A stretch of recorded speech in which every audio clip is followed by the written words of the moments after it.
Dropshipping is a horrible business model and you should not start it. That's the title of the video we're going to be reacting today. And it's very interesting how every single year for the last 6 years, everybody in the space was saying that dropshipping is going to die out this year. Dropshipping is dead. Why dropshipping that? The end of dropshipping. And next year it was this year. And next year it was this year. Every single year the dropshipping bubble is about to explode. So let's get started with this video, and it's going to be very interesting because it's going to cover most of the general common things which people are saying when they're saying that dropshipping is dead. This short little clip encompasses every reason why dropshipping won't last. We know customers like low prices, we know customers like big selection, and we know that customers like fast delivery. And those things are going to be true 10 years from now. They're going to be true 20 years from now. So we can count on those things and we can put energy into them. How am I so sure dropshipping won't last? Let's find out. No, I'm not going to try to sell you on a course or something at the end.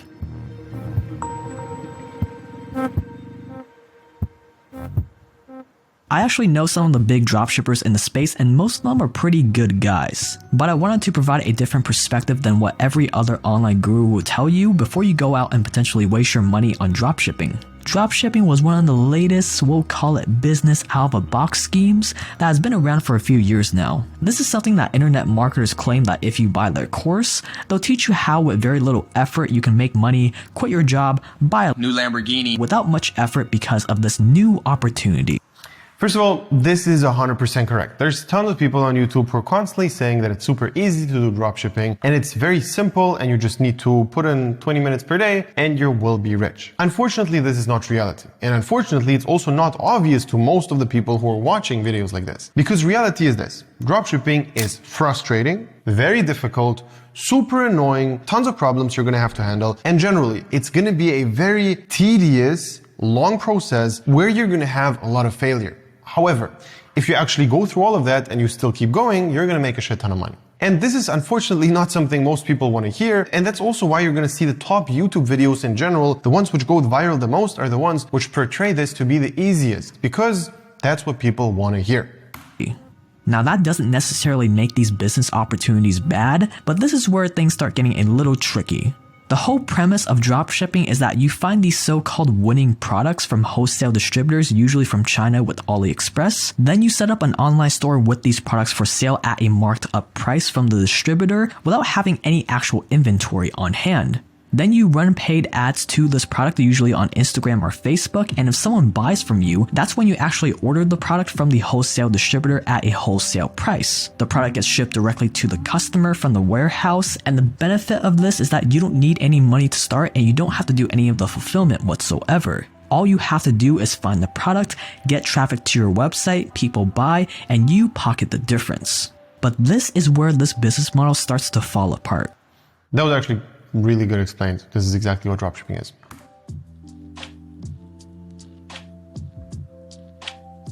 So what's wrong with dropshipping and why won't it last? Well, it's actually pretty simple if you're able to answer this one question. Where does money come from? When you get paid at a job, you made money because you provided value to your employer in the form of your labor. And in every other kind of business on the face of the planet, it's the exact same story. You make money from customers when you provide enough value to them. The more value, the more money you make. So money can be looked at as just a storehouse of value. You get money when you provide value, and you can use the storehouse of value in the form of paper in your wallet. This on paper sounds amazing, and it sounds like exactly what it should be. Unfortunately, the world is not fair, and this is not how it is. It's just not. I'm going to give you a few examples here. Number one is, let's say a cleaning lady is cleaning an office for $10 an hour. She gets $10 an hour, she cleans it, fair exchange of value. There's other cleaning ladies which are doing the exact same job for $1 an hour. There's also cleaning ladies who are doing the exact same job for $100 an hour. Why? Value stays the same. They're cleaning an office. The only difference is the person who owns the office has more or less money. Or it's just some super rich guy who doesn't really give a shit. He's just paying her $100 an hour, whatever. Clean my home, that's it. Don't care. Where in this equation is the value different? They're doing the same job, the same amount of hours. One is getting $1, one is gonna get 100. This doesn't make sense with this equation. Number two, the problem with the statement is that this is how it should be in a perfect world. But unfortunately, we don't live in one. And in reality, what money is sales and marketing. Those two things are gonna make you money, or those two things are not gonna make you money. If the same exact cleaning lady who makes $10 an hour goes to her boss and is gonna tell him, hey, listen, I'm gonna quit if you don't give me $12 an hour. He might actually give her $12 an hour.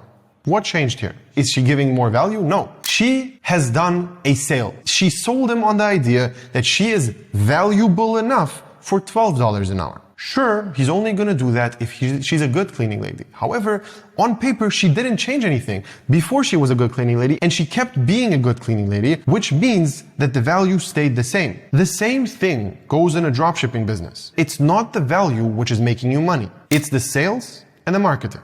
That's it. If you know how to do sales and marketing, you will make money with dropshipping. Or digits in your bank account to exchange it for other things of value in the future, like a New Lamborghini. So let's go back to that clip of Jeff Bezos, the richest man in the world. We know customers like low prices. We know customers like big selection. And we know that customers like fast delivery. And those things are going to be true 10 years from now. They're going to be true 20 years from now. So we can count on those things and we can put energy into them. In Jeff's own words, customers that buy products online who would be potentially buying your dropship products if you were to start a dropshipping business only care about these three things: low prices, having a big selection, and having fast delivery. And since those three things are literally in general, you cannot listen to Jeff Bezos' advice. You cannot listen to people who are billionaires. You don't understand that this man is thinking about how he got from $10 billion to $100 billion. This is how he got there. He's not thinking of how did I get to my first $10,000 in profit per month. That's not the answer he's gonna give you to that question. What he's saying is if you want to build the biggest business on this planet, then do what I'm gonna tell you. But this is not your goal. Your goal is first to get to your first milestone, let's say 10K profit per month. And you're not gonna get there with low prices, fast delivery, and big selection. Those are not the three things which are gonna get you to your first $10,000 in profit. This is exactly the opposite of what's gonna get you to 10K profit. Because big selection means your focus is gonna be all over the place. You're not gonna focus on one product. Low prices is not doable because you're not gonna be able to negotiate with anybody about prices in terms of suppliers if you don't have any sales yet. And fast delivery is also not your problem because you don't have customers yet. all Amazon focuses on, that's probably why Jeff is the richest man in the world, because he's provided more value to the world than anyone else by building a worldwide infrastructure of warehouses, distribution centers, same-day delivery, all with the goal of keeping prices as low as possible with the biggest selection as possible and the fastest delivery as possible. Compare that mindset to the only things people focus on with dropshipping. First of all, I'm a bit confused. Low prices. Why does Gucci or Louis Vuitton work? But anyways, let's talk about big selection. Why are there tons of millionaires from Shark Tank who have one product stores? If you look at Shark Tanks, you're gonna see tons of people who made millions of dollars with one single product. How come? I thought big selection is the way to get rich. Weird, right? The other one is fast delivery. Go to a furniture store and try to buy a couch. Let's see how long you're gonna wait. I would assume it's gonna be around 12 weeks. For me, I know that's how it is for most stores in Germany. Why? Because they're drop shipping. They don't have inventory. They don't have the couch. They're literally shipping the couch from somewhere else to your home after you bought it. And people are still buying couches. Why? I don't understand. The delivery time is not fast. And here's one more thing. You could also go to another place where the delivery is going to be super fast. If you go to IKEA, you're going to actually have fast delivery times. So why are people buying couches with 12-week delivery times? It doesn't make sense. The answer to this is the whole premise is wrong. People are not buying because of low prices, fast delivery, and big selection. That's not the reason they're buying. They're buying because they want the product. They're buying because of sales and marketing. Set to the only things people focus on with dropshipping. How can I do the least amount of work? How can I make enough money to quit my job and fire my boss? Oh, it takes 2 to 3 weeks to ship from China to the customer? Oh well, whatever. It's not like customers care about fast shipping or anything.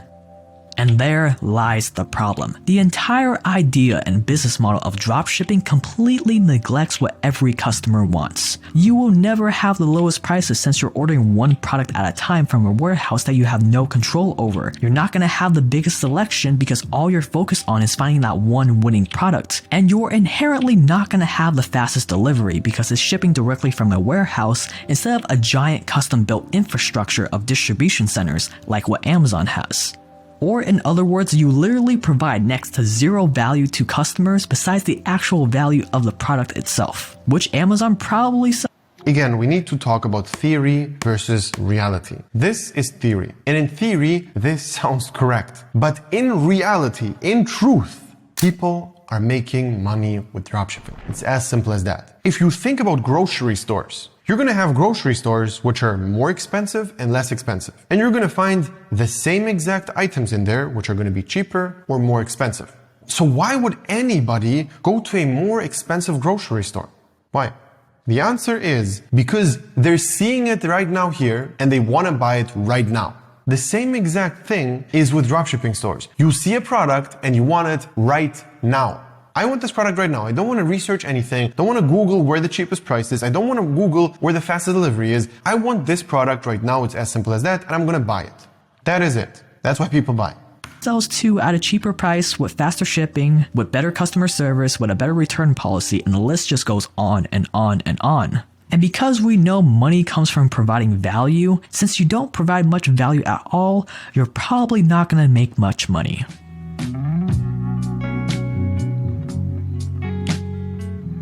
So how are people making money from this then? It's a reasonable question with a few possible answers. Whenever there's a new wave, whether that be mobile apps or the .com wave, etc., the ones that are there first have such a huge advantage that there's a dedicated phrase for it, the first mover's advantage. There's next to no competition, you have all the customers to yourself, and it's a lot easier to do business and grow before the market starts to get saturated. I go over this concept in my breakdown of the success. This is a very, very problematic statement. This is going to give people the excuse to not start anything.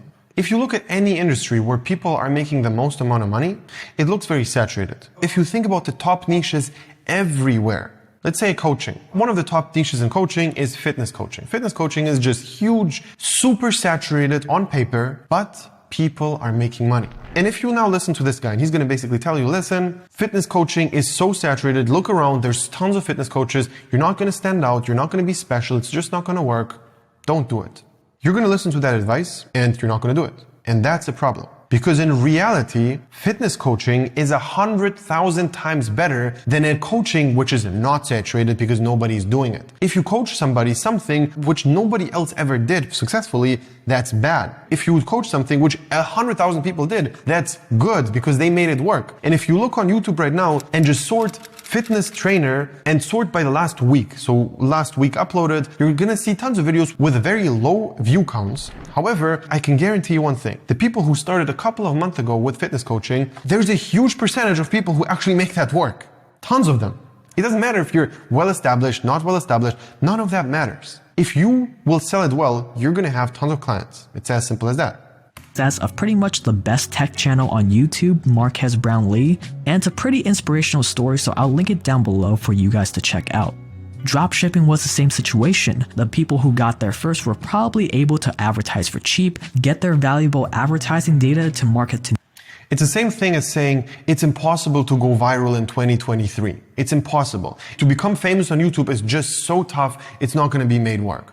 Look at A-Rack, 1 million subscribers in 1 year. Look at Andrew Tate, insane amounts of fame in the last 12 months. If you look at dropshipping, it's the same thing. This video was literally posted in 2019. Meaning that here he already was saying that it's saturated. And now people are saying it was so easy back then in 2019. In 2019, everybody would make it work because it was so simple. But now it's saturated. Now it's too difficult. And the same thing was said 3 years ago. And the same thing will be said 3 years from now. And that's the beauty of those videos because they're always staying on YouTube and people are saying it's already saturated, you shouldn't start. And then 3 years later, you have a shit ton of people crushing it with this business. And there's constantly new opportunities right now with TikTok, with Reels, with all of those things. It's literally better than ever. And most people are going to tell you, look, Facebook is so expensive. Ads just become so expensive. You're not going to make it work. All right. But Facebook also has more data now. Facebook knows who to show the products to more. You now have ChatGPT who's going to write a full product description for you inside of 30 seconds. New customers a lot cheaper and more efficiently, increase their margins, and build a solid foundation before all these new dropshippers came onto the scene. The next possibility is probably more likely. Even though gurus might be showing you huge sales numbers, they don't show you all of their expenses, how much they spent on ads, how much they pay in taxes, and what's really left over in their pocket. And I bet it's not very much. This is very, very true. And I also agree with this 100%. And I also think that a lot of people on YouTube are not showing this enough. I definitely do agree with this. And the reason for that is if you show sales, they look better than profit because everybody else on YouTube is talking about sales. And now if you talk about profit, it's instantly going to look less. People don't care if it's profit or sales. They just hear a number, 100,000, 1 million, 10,000. They're just hearing that number. And in comparison, the profit is going to look so much less than the revenue. So that's exactly the reason why a few months ago, I actually posted a video which is exactly breaking down of how much revenue equates to how much profit and what is realistic, because there is a huge difference. There is huge discrepancy in between revenue and profit, and most people forget about that. Most people think, I made 30K this month, I made 30K this month, I can spend 30K. If you make 30K, you're lucky to make 10K. And already 10K is really high because after taxes, after all the expenses you have, 10K is basically not even that realistic except for if you do TikTok organic where the margins are 50, 60% and after taxes, you're going to be ending up with like 25 or 30%. 100% happens is that people can just fake their sales numbers. It's as easy as just editing the HTML in Chrome to change the numbers, taking a screenshot on your phone and changing the numbers in Photoshop, using someone else's account, and there are a number of other ways. Also agreed with this. It's very, very simple to fake the numbers. You can just literally edit the HTML code on Google Chrome or whatever. And this is also the exact reason why we're, for example, in every single case study, always refresh the screen. And also what we're doing is we have a full 1 hour conversation with a person who actually did the numbers. And on top of that, if you join the program, and tons of people already did, they're going to see the people from the case studies in the live calls. And they're going to ask me questions which are the same level as they actually are. So there's a backlog of the last like 2 years of weekly calls with a bunch of different people, and you're gonna see the same people from the case studies asking me beginner questions half a year ago. And then 3 months later, they're asking me intermediate questions. And now they're asking me advanced questions. And we basically post the interview, and that's what you guys see. But the people inside of the mentoring program, they know those people, and it will be extremely hard to fake that. Basically, then I would have like 30 paid actors across the last 2 years cycled in different live calls, and they're asking questions for beginners, for intermediate, for advanced, specific to their situation, complaining about their problems, being pissed about whatever. So technically that would be possible somehow, but it will be very, very difficult. And by the way, the case studies we have on the channel, try to search for that on other channels. You're not going to see that. You're not going to see hour-long conversations with real students who actually are in the program and telling you about good and also bad things which happen to them. You're just not going to see that on other channels. And if you do, you're going to see that once every like 3-4 months on a channel which has like 100,000 followers, where obviously someone in the program will have success if they have like thousands of clients. Which one is it? Well, like most things in life, it's probably somewhere in the middle. You have those first movers with an actual business, you have the ones that have super low margins, and you have the completely fake gurus that literally just blatantly fake their numbers. This is also a pretty weird statement, just saying that you only have those 3 categories. Everybody who's doing dropshipping is not making money. I mean, that's obviously not true. But maybe I'm just being too negative. Let's say you can make a profitable, honest dropshipping business where you have enough profits to make it worthwhile. Even if that is possible, is that really the best long-term business model you want to get into? Where you're kind of just doing it for the money, not because it's what's best for the customers? Where you have major players like Amazon who aren't concerned about making a profit at all to snuff out the competition in the long run and provide as much value to customers as possible? Is this really the path you want to go down? So why are there so many gurus on YouTube saying just how great dropshipping is? Why is this ad you're about to see probably about dropshipping? Well, you've probably... He thought there's going to be a pop-up for an ad, but yeah, boy is rich and has YouTube Premium. Probably guessed it, but selling online courses are one of the most profitable business models out there right now that really is hands-off. And I'm definitely not like a saint putting down online courses because this is coming from personal experience too. I have a course on how I landed remote jobs, and even though it's a fraction of the price dropshipping gurus are selling their courses for, it's still ridiculously profitable. Like so profitable to the point where I would be pretty well off if all I did was shamelessly plug the course in every single video I made. But I personally don't want to be that guy. I don't want to be selling all the time and telling you that it's linked in the video description and you should totally check it out, because I'm just not like that.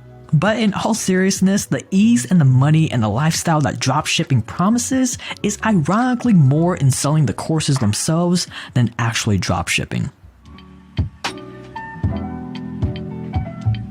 I've been pretty negative about dropshipping, but is there any hope to it at all? Is there any case where dropshipping is actually viable? There actually is. Even though the majority of the time customers care most about low prices, big selection, and fast delivery, there are other ways to provide value and in turn have a successful dropshipping business. The reason why Apple can sell their highest-end iPhone for $1,300 and the AirPods Pro for $250 when there are clearly more reasonable options out there is because they're selling the experience. They're selling the gratifying feeling you get when you get to say, An apple a day keeps the broke people away.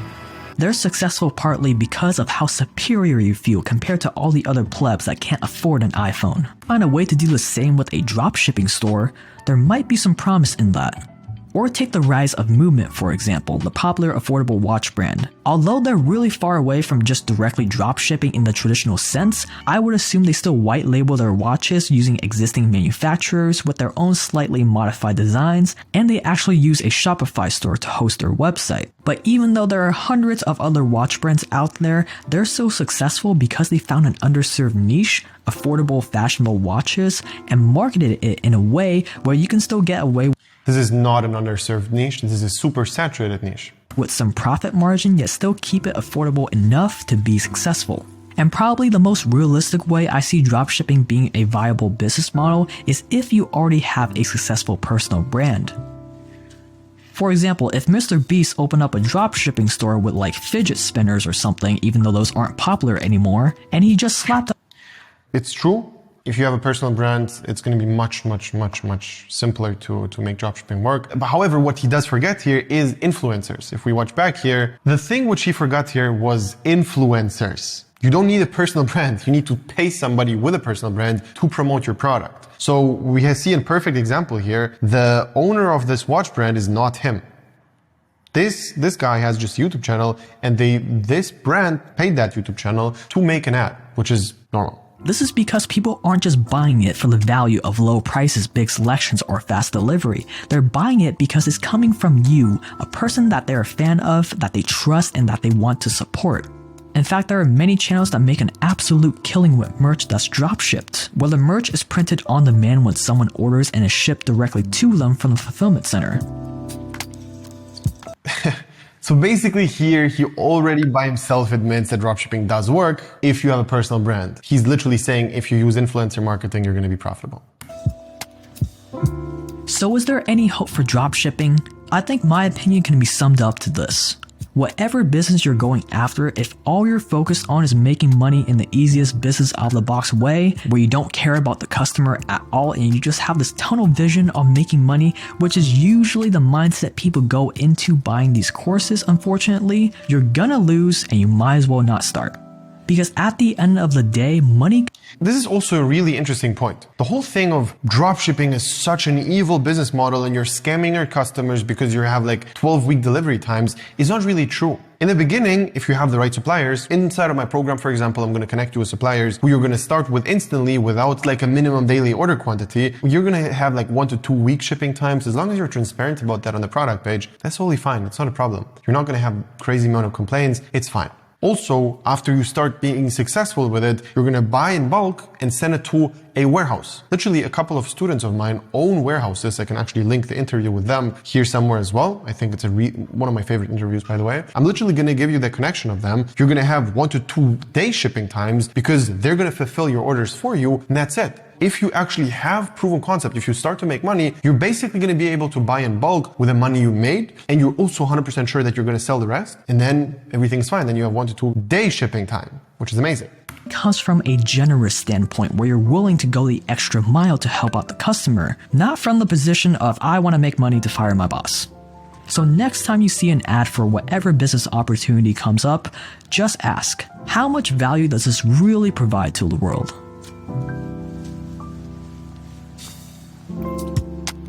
Thank you so much for being part First of all, I truly think this was a great video. Like, I actually enjoyed this. This was a good video. And from his perspective, this might also be true. However, the only difference is that all of this was theoretical. I assume he never did dropshipping by himself. I'm a little bit confused on why he did such a strong negative video about this, even though he has friends, he said, who are doing dropshipping and apparently are successful. I don't know if this was just to polarize and actually go viral, or if he actually means everything he said and just left the good parts about dropshipping out. But in either way, if you're looking for excuses, videos like this are gonna push you and encourage you to stay exactly where you are. You're not gonna get further if you listen to videos like this. In general, every single time somebody comes to me and tells me, listen, dropshipping is gonna die out because of this, I don't listen to that. The only thing I'm listening to is the ka-ching sound on the iPhone when their sales are coming in, and that's it. Nothing else. You should be just listening to the numbers you're actually seeing. Nothing else. If this was not convincing enough for you yet, then what you can do right now is watch the case studies, which I've constantly been talking about with my students. Just watch those, see what their experience was like inside of my program with doing dropshipping the right way, and then you can analyze for yourself if this whole thing is for you or if it's not. I'm gonna link that somewhere here. If you're already convinced, you can also click the link below and sign up for a free call with me personally. We're gonna find out if everything is a good fit. If yes, we're gonna start working in a mentoring program, and if no, that's also totally fine. We're not gonna start. So, if you're interested, click the link below and talk to you there.